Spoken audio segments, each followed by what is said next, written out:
بسم الله الرحمن الرحيم. تبارك الذي بيده الملك وهو على كل شيء قدير، الذي خلق الموت والحياة ليبلوكم أيكم أحسن عملا، وهو العزيز الغفور.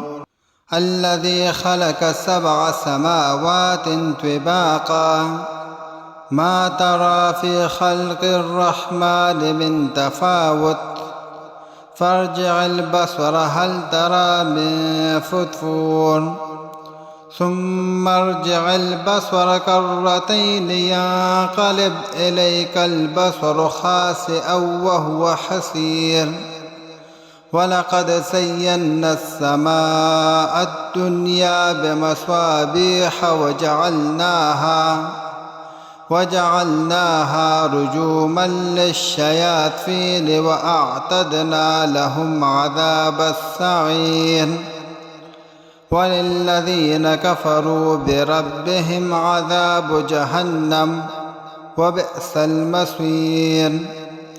إذا ألقوا فيها سمعوا لها شهيقا وهي تفور، تكاد تميز من الغيظ، كلما ألقي فيها فوج سألهم خزنتها ألم يأتكم نذير، قالوا بلى قد جاءنا نذير، فكذبنا وقلنا ما نزل الله من شيء إن أنتم إلا في ضلال كبير. وقالوا لو كنا نسمع أو نعقل ما كنا في أصحاب السعير، فاعترفوا بذنبهم فسحقا لأصحاب السعير. إن الذين يخشون ربهم بالغيب لهم مغفرة وأجر كبير.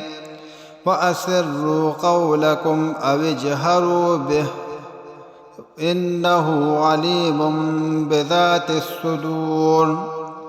ألا يعلم من خلق وهو اللطيف الخبير. هو الذي جعل لكم الأرض ذلولا فامشوا في مناكبها وكلوا من رزقه وإليه النشور. أأمنتم ما في السماء أن يخسف بكم الأرض فإذا هي تمور، أم أمنتم ما في السماء أن يرسل عليكم حاصبا، فستعلمون كيف نذير. ولقد كذب الذين من قبلهم فكيف كان نكير.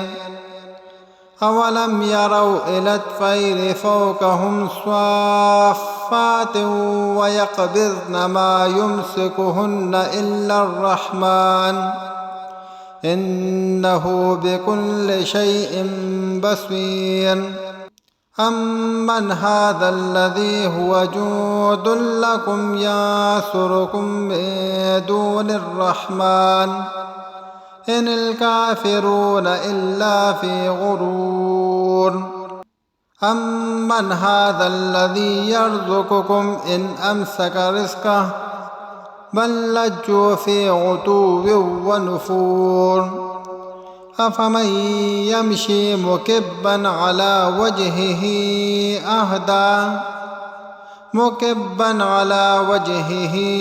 أهدى أمن يمشي سويا على صراط مستقيم.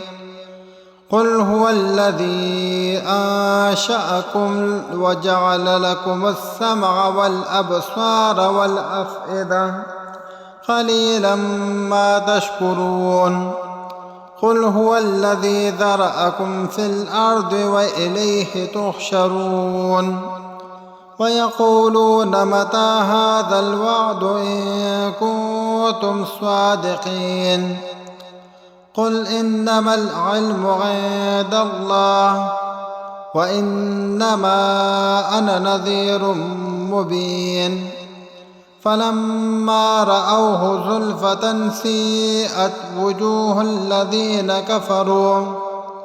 وجوه الذين كفروا وقيل هذا الذي كنتم به تدعون قل أرأيتم إن أهلكني الله ومن معي أو رحمنا فمن يجير الكافرين من عذاب أليم قل هو الرحمن آمنا به وعليه توكلنا فستعلمون من هو في ضلال مبين قل أرأيتم إن أصبح ماؤكم غورا فمن يأتيكم بماء معين